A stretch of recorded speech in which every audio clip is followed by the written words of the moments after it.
Welcome to episode 25 of Juan's World, moving right along.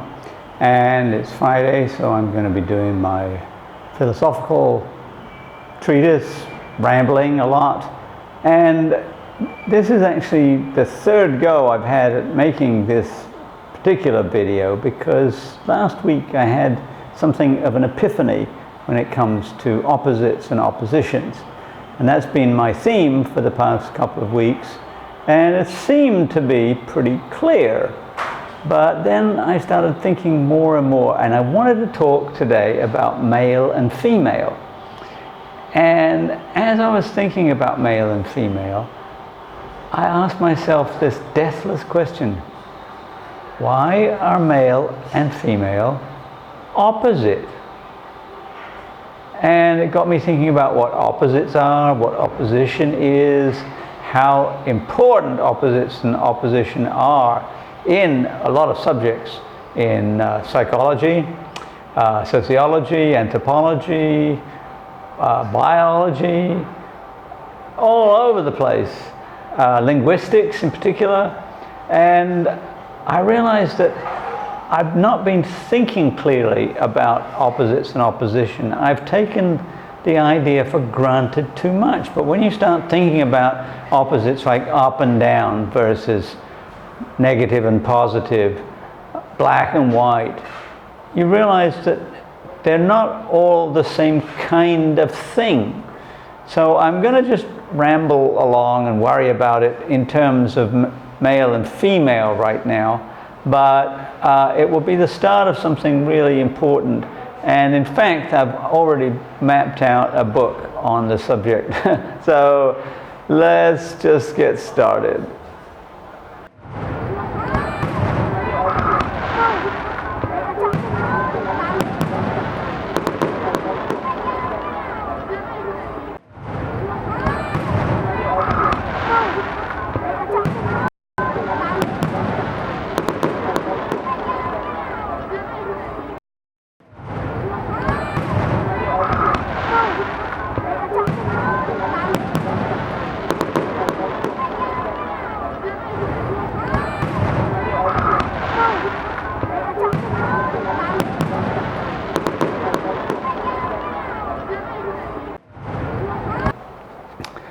All right, well, let's talk about male and female, and let's realize that there are two sides to male and female, or at least two sides.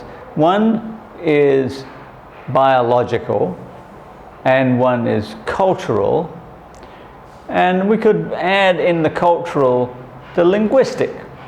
And so we can talk about male and female, or man and woman, or masculine and feminine. And they're all related in a certain way, but they're also different in a certain way. And we need to look at both the similarities and the differences. Well, let's start with man and woman, or male and female, as a sexual attribute, a biological attribute. This comes from simple genetics. So the basic genetics of male and female, probably something that you already know, so it's just a quick review here, that a woman has a pair of chromosomes and they're both X. So XX makes female, and the man has X and Y. So when a zygote is produced, that is the initial single cell that develops into a fetus and then finally into a human, it contains a female cell and a male cell, an ovum and a sperm. The ovum can only give an X chromosome, whereas the male can give either an X or a Y, because the man has XY, and so his sexual cell is either X or Y. So when they come together, the female is always X. If the man contributes another X in his sperm, you've got XX, and so you produce a female. If he produces a Y sperm, then you have XY, and the result is male. Now that's simple biology. The real issue is what happens subsequently, biologically and culturally. Well, biologically it's very simple. XX produces a female biologically, that is female sexual organs, female hormones, etc., etc. The male produces male sexual organs, male hormones, etc., etc. Okay, now that's biology. As a fetus develops, it either develops as a female or as a male, and the male part kicks in at a certain point. I'm not going to go into the whole biology of that, but I mean, you obviously know that if you have XX chromosomes, and we're talking about, generally speaking, if you have XX, then you have female sexual characteristics. If you have XY, you have male sexual characteristics. Not really very problematic. There are obviously exceptions, and I'm not going to go into that. I'm just going to talk about generalities. The issue is not so much what happens chromosomally, biologically. The issue is, what does that biology entail behaviorally? And at one time, people used to say that biology is destiny. That means if you have male sexual characteristics, which includes male hormone, like testosterone, then you're going to have male behaviors. And if you have female sexual characteristics and female hormones, estrogen, then you're going to have female characteristics. And that's just not true. It's as simple as that. It's partially true. I wouldn't say it's completely false, but it's not completely true. Like, on average, men are stronger, bigger, faster than women. On average, women are smaller, weaker, etc. And they give birth to children. So they are fundamentally different. Now here's the deathless question. How is different opposite?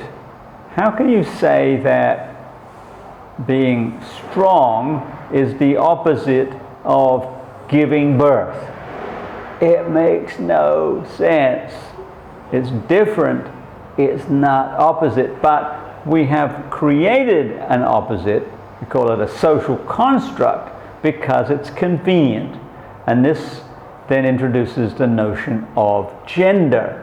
In the 1960s, feminist scholars started talking about the difference between sex, a biological thing, and gender, a cultural thing.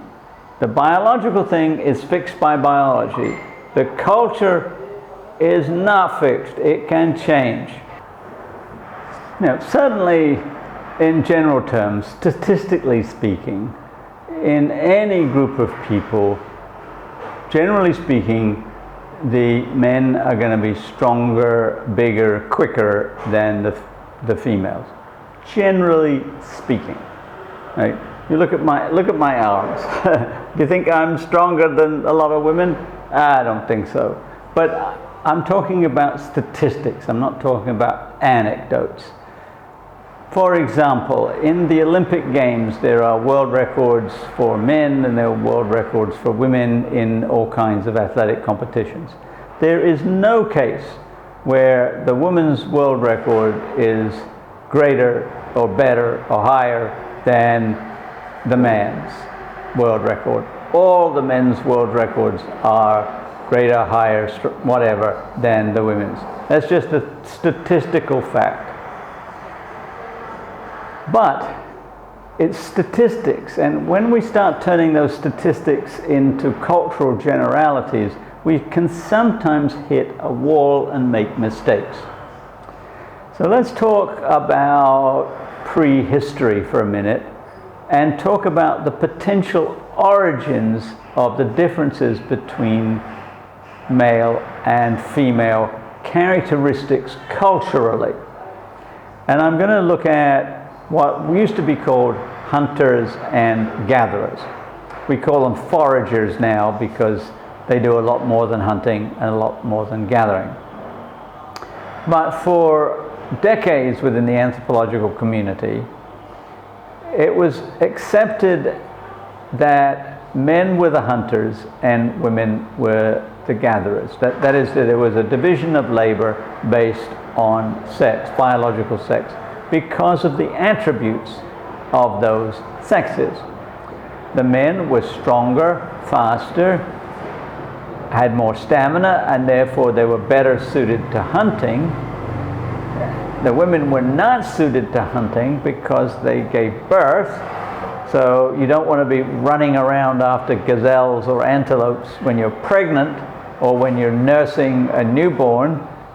But on the other hand, if you've got a babe in arms, you can quite happily go into the fields, into the jungle, wherever, and pick fruit or gather leaves, roots, vegetables, material, whatever. You can put the baby down if you have to and do some gathering, or you can carry the baby on your back. But it's not the same kind of strenuous activity as going away from the hunting camp for long periods of time and chasing and hunting after animals.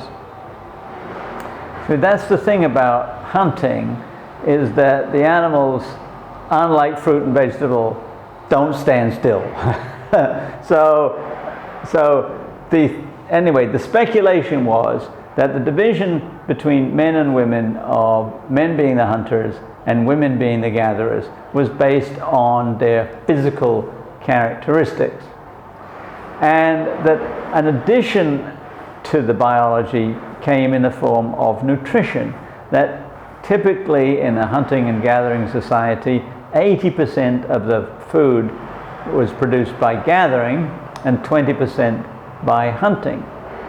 But the hunting was a crucial component because the hunting produced whole protein. You can get some protein from vegetable material, but whole protein is most easily obtained through hunting. And hunting is uncertain. It requires considerable effort and skill.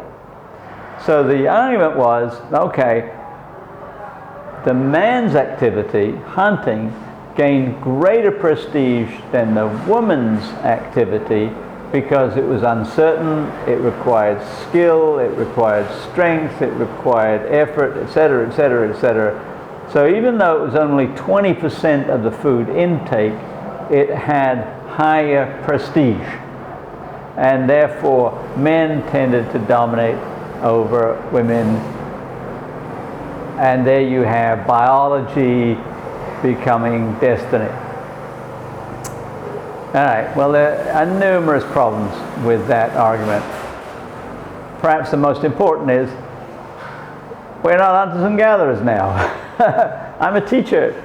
I don't need great strength and stamina and skill with a bow and arrow, thank goodness. And the job that I do, or did, I don't actually teach anymore now, for the moment, a woman can do just as well. And the fact that a woman has children is of no importance. When I had a young child, I sometimes brought him to school and even sometimes lectured with him in my arms. And a woman can do that. There is no major difference these days. There are very few jobs that require the kind of skill that used to be required by hunting. Even factory work can be done by most women, most of it. It's only really, really intensive, heavy labor where men have some kind of extra priority. But for the most part, our jobs don't require the division of labor based on sex. So what the 1960s feminists argued was that gender was a better term to describe the division than sex because it was culturally ascribed. Now, gender, the word comes from European languages where all the nouns are ascribed to a gender. In the case of, say, French or Spanish or Italian, they are either masculine or feminine. And this is also a long topic which I may talk about in another video, but the fact of the matter is that masculine and feminine have nothing to do with male and female. Like, for example, in Spanish, in English we don't have genders, but in Spanish, my hand is la mano. It's feminine. Now there's nothing feminine about there's nothing female about my hand, and Spanish speakers don't think of hands as somehow being feminine in particular. That the ascription of masculine and feminine to nouns is arbitrary. And so what the 1960s feminists said is gender, when it comes to men and women, is also arbitrary. That what is masculine and what is feminine is not attributable to biology. Some of it, a little bit is, like Bruce Willis, big man's man in Die Hard, he's really strong, really powerful, and so on. Yeah, okay.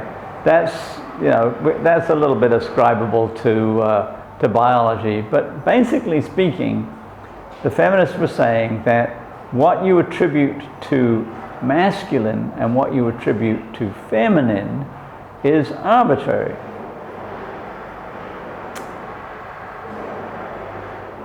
Here's the problem I have with that. Even though it's an arbitrary ascription, there's still an opposition. And I hate that opposition. So that when you say masculine traits, you can say, well, we're not going to ascribe masculine traits to men only. We can say, all right, women can have masculine traits, and men can have feminine traits. And so sometimes men will say, I need to connect with my feminine side, or a woman will say, I need to connect with my masculine side. And this is the start of my epiphany about opposition, and particularly about male and female. Is at this point, I want to throw up my hands, literally, but figuratively also, and say, I hate all of that. Why does nurturing, caring, loving, being generous have to be ascribed to feminine? Why does aggression, dominance, machismo have to be ascribed to masculine? Why do we have to put those gender labels on them? Why can't I, as a man, just be sometimes strong, argumentative, contradictory, angry, and loving, kind, generous, nurturing? When I was the father of a young baby, my wife was often very sick, and I often had to look after him, carry him, not just around the house, but sometimes I had to take him to work. And there were 1 or 2 times when I lectured with him in my arms. Not particularly convenient, but I had to do it. And I was quite happy to do it. I was quite happy to be nurturing and caring and loving. Why is that feminine? Why can't that just be me? Why can't we just take attributes, traits, human characteristics, loving, argumentative, warlike, strong, weak, kind, sensitive, all those things, why can't we just call them by what they are and not divide them into masculine and feminine and not make them opposites? Okay, that's just the start. We'll continue, obviously, much more, and I'm going to divulge more of what I'm going to be writing in my book as time goes on. But meanwhile, if you are at least a little bit excited and intrigued by this topic, then please subscribe, and I will see you next time.